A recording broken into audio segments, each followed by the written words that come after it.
Bueno, señores, buenos días a todos o buenas tardes. No sé en qué horario esta conferencia va a ser transmitida. Me disculpen de no poder estar presente físicamente con ustedes en el día de hoy. Hubiera querido estarlo, pero estoy en el continente norteamericano hace un par de días y tenía un compromiso grande, así que lamentablemente no pude zafarme del mismo. En el día de hoy yo quería presentarle algunas novedades y tendencias en reproducción bovina y he intentado dividir las mismas en dos grandes partes, una dedicada esencialmente a los centros de producción de semen de Argentina y por el otro lado otra más para veterinarios y colegas y técnicos que trabajen en inseminación bovina de animales de carne o animales de leche. Con respecto al primer punto, entonces, con respecto a los centros de inseminación, es conocido de todos los colegas en Argentina que trabajan en los centros que uno de los puntos importantes que tenemos es la productividad, es uno de los pilares de los centros de inseminación, y dentro de la productividad, los criterios de mayor importancia para ustedes son de maximizar el número de eyaculados colectados por semana, por un lado, y por el otro lado también realizar una maximización del número de dosis realizadas por eyaculado colectado, lo cual depende de volumen, concentración, número de espermatozoides viables y morfológicamente normales, y de un concepto que es la congelabilidad, que no tiene una definición académica, que es ni más ni menos que la calidad de la dosis después de ser descongelada. Dicho este punto, yo decidí hablar para la parte de centros, entonces, de tres cosas diferentes. En primer lugar, les quiero mostrar una auditoría realizada recientemente en el hemisferio norte, en Estados Unidos en particular. Eh, Auditoría realizada porque existió un problema de fertilidad a campo. Este centro trabaja con ganado de carne y ganado de leche. En segundo lugar, voy a mostrar algunas tendencias nuevas en materia de estimación de concentración de pajuelas y de eyaculado puro. Y por último, un punto que es particularmente importante en nuestro país, que es el impacto ambiental de tener toros sin abrigo, de tener toros sin sombreamiento en los potreros y cómo esto repercute en la calidad del semen. Como ven, las dos primeras partes se refieren a concentración y efectivamente una tendencia que hay en Estados Unidos y hace un par de años es que estamos viendo que está aumentando un poco la concentración de espermatozoides por dosis, y hace algunos años de esto, y que se les está dando un poco más de peso en los centros de inseminación que se les da lo que se les daba anteriormente. Bueno, fue realizada una auditoría y se realizó un número muy importante de, de estimaciones no, de estimación de la concentración de las dosis enviadas a campo, y a nuestra sorpresa se observó efectivamente una variabilidad muy grande en la concentración de las dosis testadas. Ustedes ven aquí dosis, si yo coloco mi puntero, permítanme, aquí van a ver dosis que están más o menos alrededor de 40 millones de espermatozoides y otras que están a 10 o 5 millones, o sea, una variabilidad muy grande en la concentración. Y por sobre todo, lo que más me llamó la atención en este centro, que tiene un target de concentración de 20 millones de espermatozoides totales por pajuela para los toros que tienen test de fertilidad, que el 40% de las mismas tenían menos de 20%, menos de 20 millones de espermatozoides, y un porcentaje elevado de casi el 12% tenían menos de 16 millones. Y es importante mencionar que estamos hablando de espermatozoides totales y no de otro tipo de espermatozoides como los progresivos. Este centro, como les dije, tenía un target de 20 millones de totales para los toros con pruebas de fertilidad, de 25 para los toros sin pruebas de fertilidad y para los toros genómicos nuevos en entre 25 a 30 millones según la calidad de los animales. Aquí ven un poco más la gráfica de nubes y un desvío estándar promedio de 6 millones, que es muy elevado. O sea, lo ideal en un centro de inseminación es tener un desvío estándar del 10%. O sea que si hacen dosis de 20 millones, aceptar dosis de más, de hasta 22 millones o de 18 millones. Más o menos 2 millones tendría que ser el target que tendríamos que ir.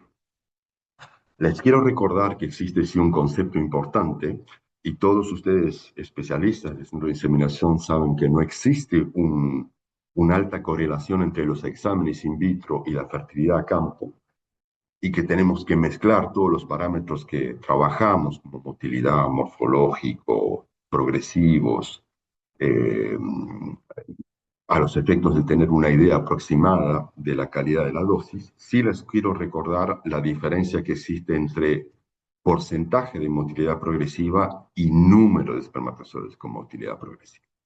Yo grafiqué aquí, justamente este centro auditado, eh, el promedio de porcentaje de motilidad progresiva en sistema CASA, en toros de alta fertilidad, son todos toros con pruebas de fertilidad pesadas, y con datos de fertilidad de más del 55% a campo, y ven animales que están próximos al 70% de motilidad progresiva en sistema casa y otros que llegan a 35%. Inclusive 35% es el punto mínimo aceptable de la mayoría de los centros de inseminación que trabajan con casa. A partir de ahí se acepta la pajuela para ser estoqueada. Entonces vemos una variabilidad en este porcentaje y en el gráfico de la derecha yo les grafiqué otro punto importante que es el número de espermatozoides con motilidad progresiva. Y este parámetro, sabiendo que efectivamente no podemos correlacionar altamente uno con la fertilidad, pero si hay uno que hay que darle importancia es el número de espermatozoides con motilidad progresiva.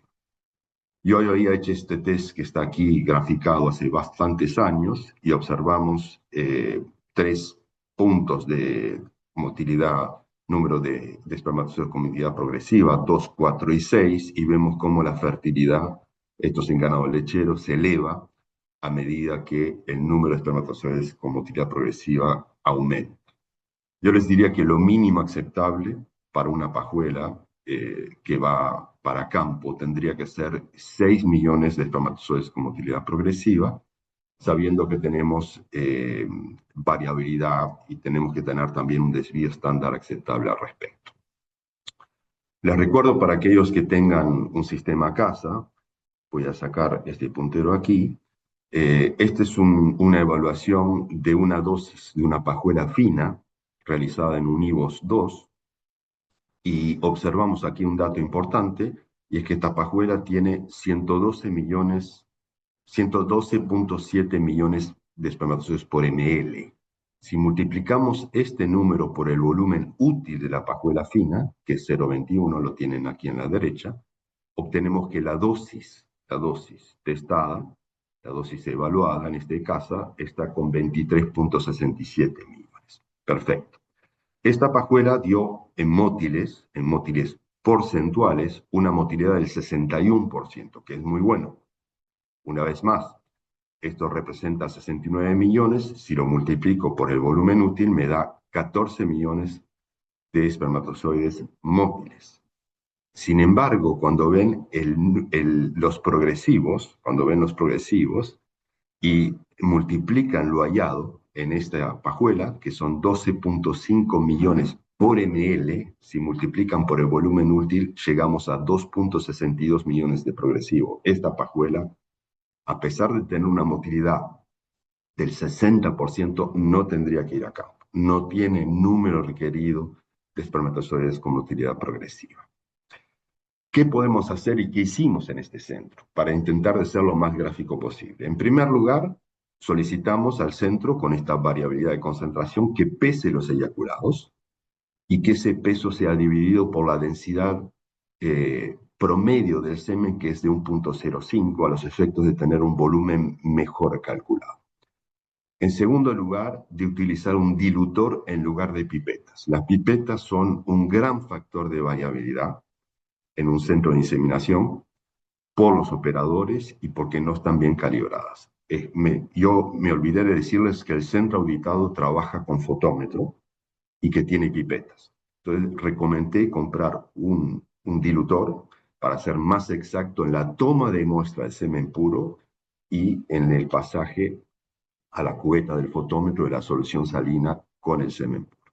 Segundo punto. Tercer punto, utilizar soluciones salinas compradas en el comercio de bajo volumen, 200 ml, 250. Recuerden que una solución salina que queda a temperatura ambiente se contamina muy rápido, ¿tá? Y si se contamina la solución salina, induce aglutinación cuando se contacta con el semen y el aglutinado cuando pasa por el fotómetro no lo sabe y sobreestima una concentración que no es real. Entonces hay que trabajar con soluciones frescas, cambiarlas semanalmente, de preferencia en frascos no mayores a 200 mililitros. Pedir entonces, disculpe, vamos a sacar el volumen a esto, pedir entonces durante el envasado, el empajuelado, que el semen sea homogenizado. Recuerden que el semen que queda quieto sin moverse, a partir de un minuto comienza a sedimentar en el fondo del Erlenmeyer o del frasco que tengan, y en ese sentido empajuelaríamos, sobre todo si tenemos eyaculados con número de dosis elevado, dosis con concentraciones diferentes. Un punto súper importante es el pipeteado, y aquí sí le pido a los colegas argentinos que reflexionen al respecto. En primer lugar, en la gran mayoría de los casos, las pipetas se calibran en los centros con agua, y eso es un error grande, ¿ah? Saben muy bien que el agua tiene una densidad diferente, o sea que la pipeta se tiene que calibrar con semen y no con agua. La última visita que hice en un centro en Argentina, no voy a mencionar cuál, estaba trabajando una tasa de dilución de 1 en 100, tomando 40 microlitros de semen puro y diluyendo en 3.960 de una solución salina. Y cuando pesamos la cantidad de semen puro en una balanza de precisión, en lugar de estar colocando 40 microlitros, estaba colocando 31 microlitros. Entonces, primer punto, la pipeta se calibra con semen y no con agua. Y en segundo lugar, el pipeteado del semen debe ser en lo que se llama pipette reversing en inglés. Aquí ven los dos sistemas de pipeteado, que voy a sacar otra vez también el volumen, discúlpenme. Ven los dos sistemas de pipeteado. Para la parte de pipette reversing, ustedes apretan el pistón de la pipeta hasta el fondo, aspiran el semen, y cuando van a tirarlo, cuando van a colocarlo en la cubeta, paran en el primer stop. O sea que les va a quedar un volumen, vamos a verlo de vuelta, un volumen de semen en el cono. Entonces se aprieta el pistón hasta el final, se introduce el semen en el cono, y cuando se va a colocar en la cubeta, paran en el primer stop. Aquí queda un pequeño volumen de semen, pero el volumen que colocaron en la cubeta es el correcto. Esto se hace con todos los sistemas, con todos los líquidos de alta densidad. En ese momento de auditoría yo realicé otro, de lo que se llama un custom collection, que es un centro de inseminación que produce el semen, son dosis de semen a campo, y trabajaban con un iceberg, y que trabajaba con una tasa de dilución de 1,25 de semen puro. Este señor produciendo pajuelas de 30 millones, me encontré con un error del 15% en las pajillas, en la toma de muestra de semen, y 15% de error puede significar para él o 56, en el ejemplo que estoy dando aquí, de un eyaculado de 8 mililitros, con 1,4 billones de espermatozoides totales. Para hacer pajuelas de 30 millones puede significar un error en más o en menos de 56 pajuelas. Entonces, algo importante entonces que tenemos que tener sí en cuenta. Hoy en día, la técnica gold estándar para determinar la concentración es el nucleocounter. Quiero que vean aquí en este centro, este es un centro en Brasil que trabaja muy bien, que recibe varios eyaculados. En primer lugar, el hecho de que el eyaculado se homogeniza de forma importante, Estamos trabajando con toros vocíndicos aquí y en general de alta concentración porque no está en un ritmo de colecta muy elevado. Entonces, después de homogenizado bien, el centro toma una muestra para hacer motilidad individual progresiva, no se hace motilidad masal en Brasil, y el eyaculado puro va a pasar a ser evaluado en este aparatito que tienen aquí, que es un núcleo counter. Aquí esta señora está tomando una muestra de semen puro, seca el cono para eliminar el excedente de semen, coloca 20 mililitros de un reactivo, coloca el semen puro adentro, vortexea para dar homogeneidad en esto, en la muestra, y a posteriori entonces va a tomar un cassette que tiene una serie de canales, ¿tá? Y va a aspirar el semen y en esos canales están cargados con yoduro de propidio que ingresan adentro del espermatozoide para colorear el ADN y en ese sentido, coloreando el ADN va justamente solamente a determinar espermatozoides y les calcula la concentración en forma súper precisa en aproximadamente unos máximo 30 segundos, ¿no? Aquí la señora está tomando una muestra para hacer un morfológico por contraste interferencial. Veamos ahora entonces, este eyaculado dio una concentración superior, como están viendo, a 2.1 billones por ml, y esa es la muestra que se va a tomar. Hoy en día, en hemisferio norte, tanto en Europa como en Estados Unidos, este aparatito es el gold estándar para estimación de concentración. Pasando entonces un poco al impacto ambiental, ahora, una cosa súper conocida de ustedes, hicimos un estudio en 3 centros de inseminación en Brasil, que tenían toros alojados como ustedes, algunos con un sombreamiento abundante, con abrigo, y otros sin. Y nos encontramos, este estudio se tomó datos de 3 años, hay 23.000 colectas en este estudio realizado, y hicimos un estudio más profundo de 7 millones de pajuelas, de 7 millones de dosis, a ver qué era lo que pasaba con las mismas en función del impacto ambiental, en este caso en más, esto es cuando hay calor. Ustedes también lamentablemente tienen impacto en menos cuando hay tormenta. En regla general, me encontré que en Brasil más o menos entre el 80 y 90% de las dosis y los eyaculados se colectan a partir de toros que están en potreros, con un sombreamiento importante como el que están viendo aquí, ¿tá? Que cubre perfectamente el potrero y que permite tener una temperatura testicular y una termorregulación testicular correcta al animal. Sin embargo, hay muchos animales que están expuestos al sol de forma importante y las consecuencias ustedes las saben, solo que yo las grafiqué, ni más ni menos. Y se observó groseramente, en primer lugar, en el primer gráfico, que en los animales colectados en lugares con sombra fuerte, en general producen para toros índicos, que son toros que no tienen producciones muy elevadas, 200 pajuelas más, groseramente, frente a aquellos que están expuestos al sol. Entonces, en primer lugar, un problema productivo. ¿Ah?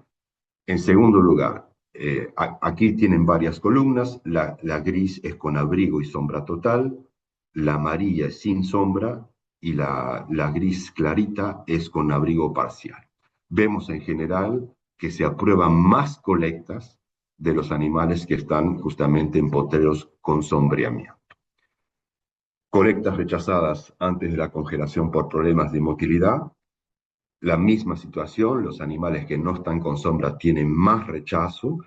Por ejemplo, si observamos aquí los toros de 4 a 6 años, observamos en los de 5 a 6, 21% de rechazo del eyaculado, 17% en los 4 a 5, y peor aún por morfológico. Quizás uno de los parámetros que más impacta en el semen por altas temperaturas es el morfológico, y vean cómo, por ejemplo, aquí en los toritos nuevos de 1 a 2 años, el 11% de las pajuelas, de las eyaculadas se eliminaron.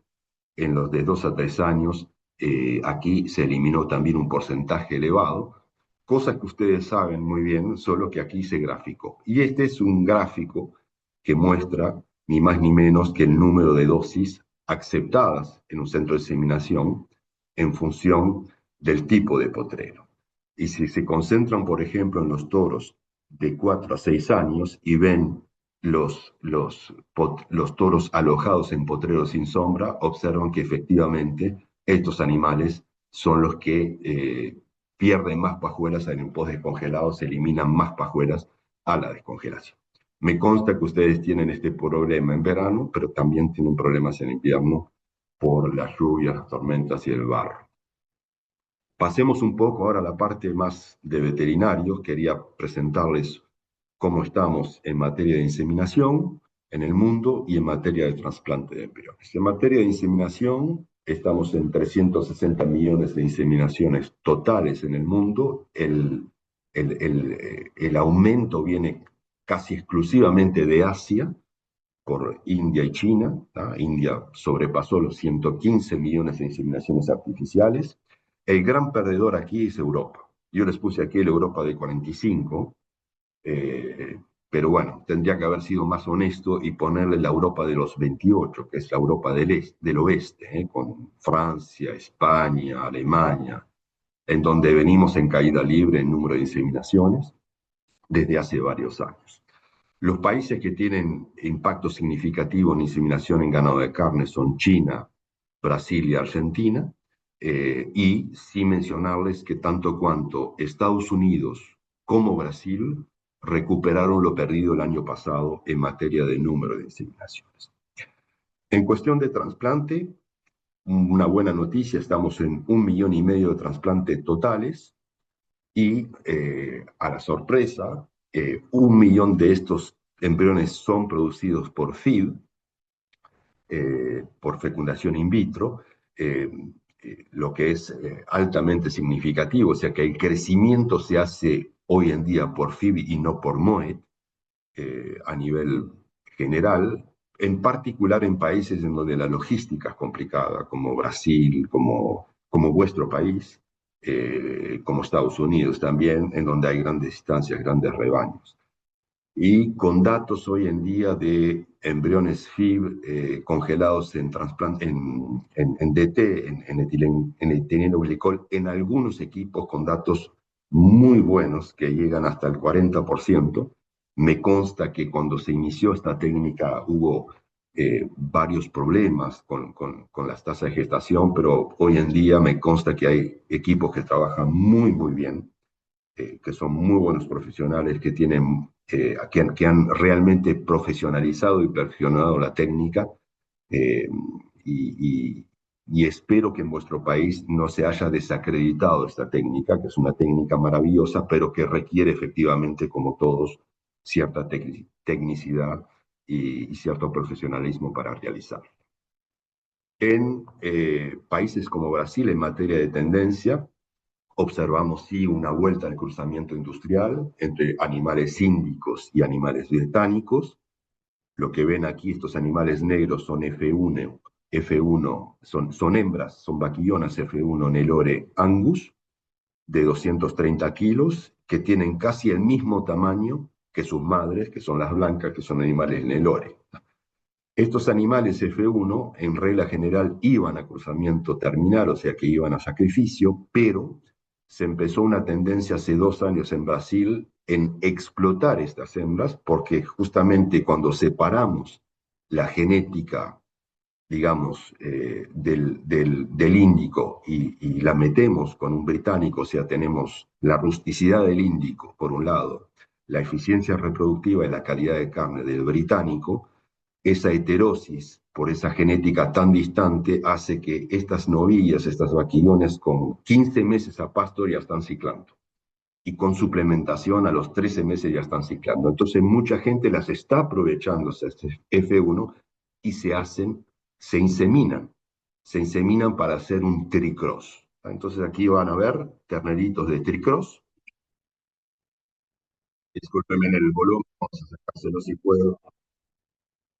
Estos son terneritos de tricross, progenie de una F1 Nelore Angus, que fueron inseminadas con un toro Brangus. ¿Ah? Estos animales van directamente a confinamiento. La política hoy en Brasil es que estas F1, Nelore Angus o índicos Angus, si su progenio va a campo, se tiende a inseminar con un Cenepol, y si va para feedlot, tiende a irse hacia un Brangus.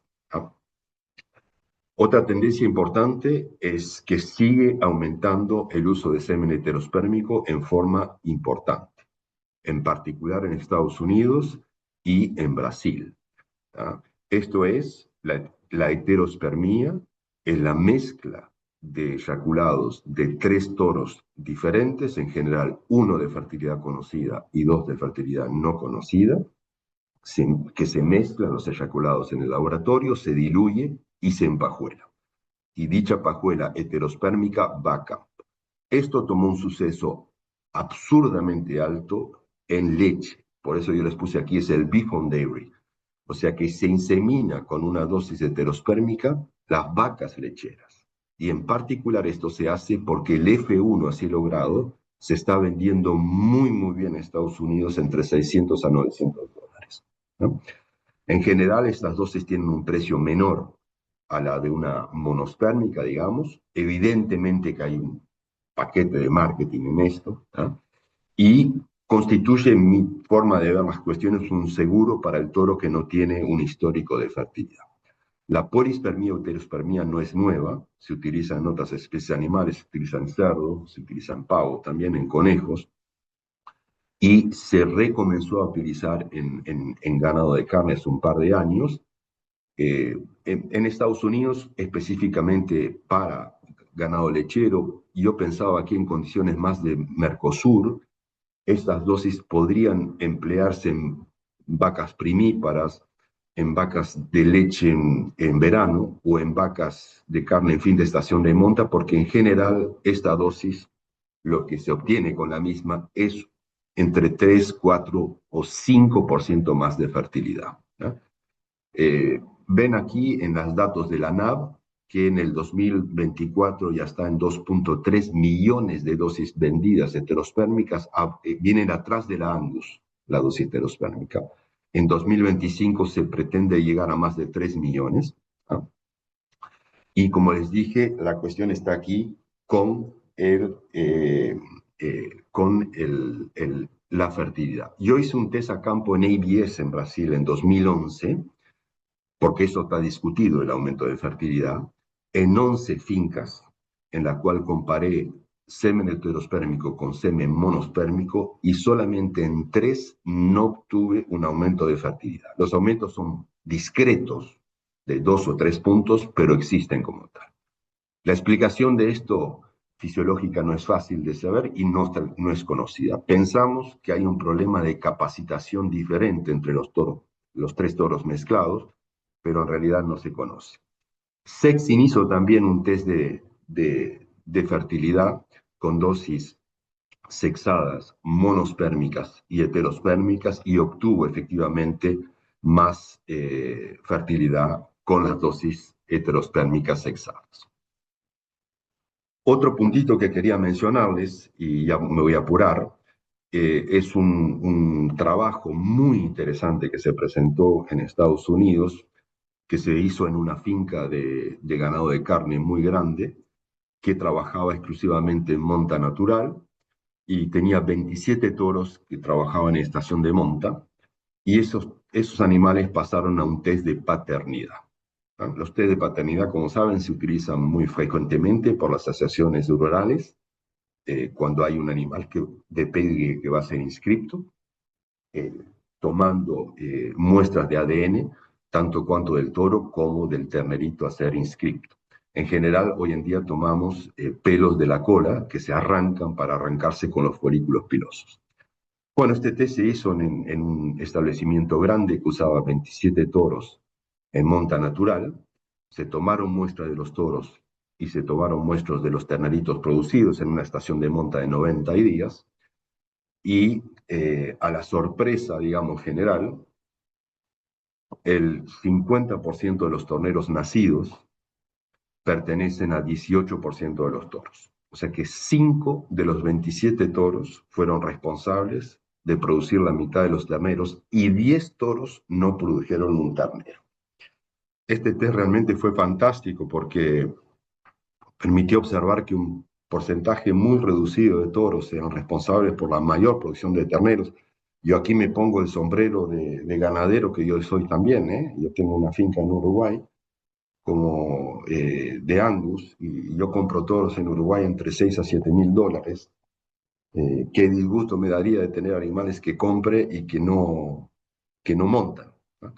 Y efectivamente esto debe hacernos reflexionar porque la monta natural todavía es el 80% de, de, de las reproducciones, digamos, en América Latina, por un lado, y por el otro lado, la técnica de una IATF y repaso con toro es muy elevada en América Latina. En el mejor de los casos, si tenemos 55% de preñez, nos queda un número elevado de vacas a ser preñadas a posteriori con toro. Entonces esto nos tiene que hacer reflexionar y volver a pensar otra vez en la importancia de el, el, eh, lo que eran las pruebas de líbido y las pruebas de habilidad de monta, que lamentablemente cayeron en desuso, no son fáciles de hacer. Inclusive si ven el famoso BSE, que es el andrológico en Estados Unidos, no hay test de líbido. No hay un test de líbido en un andrológico realizado en Estados Unidos.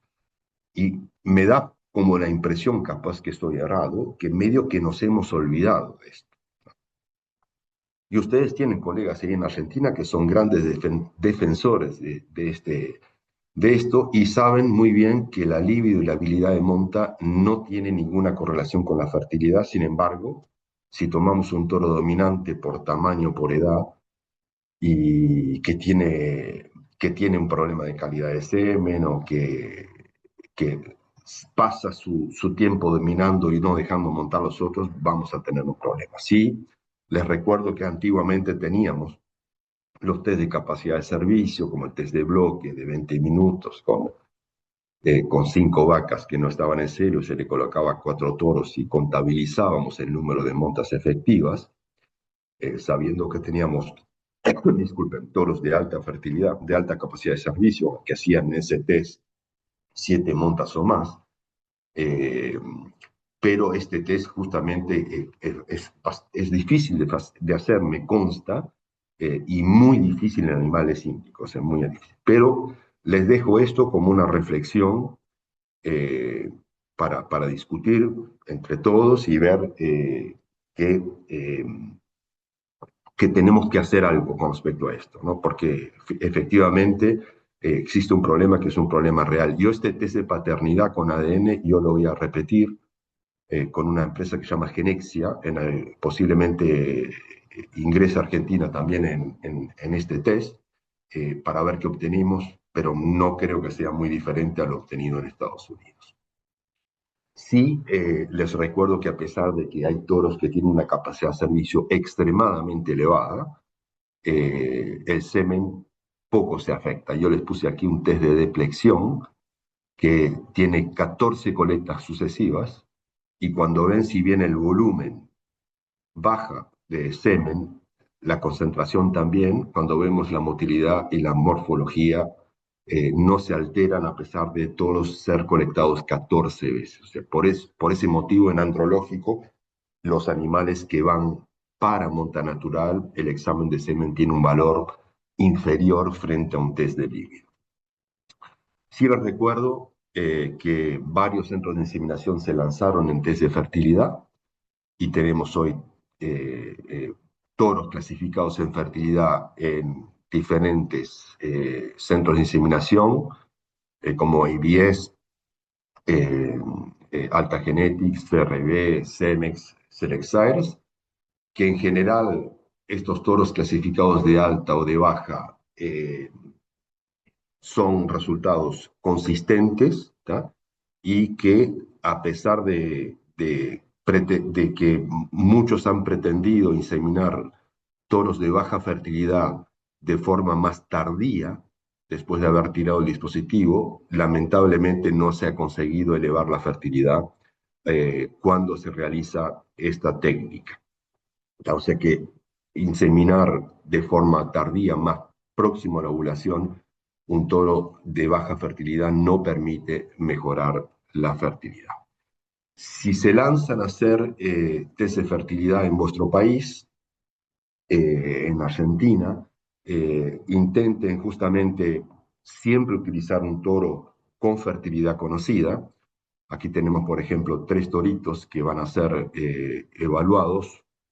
Un toro, el toro CP, es de fertilidad conocida con más de 55% de preñez, los otros 2 no lo son, y vamos a inseminar 100 vacas con cada uno de estos animales. Como tenemos pocos animales, 100 vacas para un test de fertilidad en cada uno de los mismos, lo que se realiza frecuentemente cuando se hacen test de fertilidad a campo con menos de 100 vacas por toro, si bien cuesta un poco más de tiempo, es que se mide el tamaño del folículo dominante el día de la inseminación y se equilibran los grupos entre toros en función del tamaño del mismo. Por eso van a ver ahora en el puesto de inseminación un chico que maneja un ecógrafo, que es el que está ahí agachadito, otro que maneja los aplicadores, va preparando las pistolas, y este aquí mide el folículo, aquí un folículo de cada 14 milímetros, y vamos equilibrando entonces los diferentes grupos de toros en función del tamaño del folículo dominante a los efectos de comparar peras con peras. Este punto es importante si hacen un test de fertilidad a campo. Para terminar, quería mencionarles sí, la fantástica evolución que ha tenido el sexaje de semen en estos últimos años. Yo esto sí puedo decirlo con bases fuertes, porque yo participé esto al inicio de esto. El centro que ven en las fotos en la izquierda es el centro de Cochet, cerca de Liverpool, en Inglaterra. Tenía 10 citómetros en la época, con la tecnología XY. Se iba muy lento y los resultados no eran muy buenos. Hoy tenemos 2 tecnologías diferentes. Sexing Technologies por un lado, con sus diferentes opciones. La última es Ultra Plus, que ellos garantizan un aumento en la fertilidad más o menos de 3 puntos. Y la otra es la tecnología Sexcel de ABS. Las dos se basan en el contenido diferente de ADN del espermatozoide XY. Sin embargo, ABS tiene un claim de ser una tecnología más gentil, diciendo que los espermatozoides no van a una velocidad tan elevada en los citómetros como en el caso de sexing, y aparte no hay desvío de espermatozoides por carga eléctrica como lo tiene sexing. Eh, Aquí tiene una dosis en test de termoresistencia de 3 horas de Sexing Technology, y la gran diferencia que tenemos con Sexcel es que en Sexcel el espermatozoide no deseado va a ser impactado por un láser a los efectos de ser eliminado. Sí tenemos hoy en día mega laboratorios con un número elevado, muy elevado de citómetros. Aquí tienen 96 citómetros trabajando. Y sí quiero mostrarles esta última foto, que es la situación en ganado lechero en Estados Unidos. Esto es impresionante. Vean que casi 10 millones de dosis de semen sexado se utilizan en vacas lecheras en Estados Unidos. Casi 8 millones de dosis de semen de carne, y aquí entran las enterospérmicas, y solamente 6.2 millones de dosis van con toros de leche convencional. Esto se dio por la unión de 2 innovaciones disruptivas, la genómica y el semen sexado. Y el tercio superior de animales de mayor calidad genómica van con dosis sexadas, los 2 tercios restantes o van con dosis de toros heterospérmicos de carne, o van con dosis o con dosis de toros de carne, como vimos aquí, discúlpenme, con dosis de carne, o con dosis de leche convencional. Entonces, el tercio superior con dosis de semen sexado, y los 2 tercios que restantes o con dosis de leche o con dosis de toros de carne monospérmicos o heterospérmicos. Bueno, me disculpan si me sobrepasé un poco. Les dejo un gran abrazo a todos. Discúlpenme de no poder estar con ustedes en el día de hoy, y espero poder en el próximo meeting de Cavia poder estar en presencial con ustedes. Muchas gracias por la atención.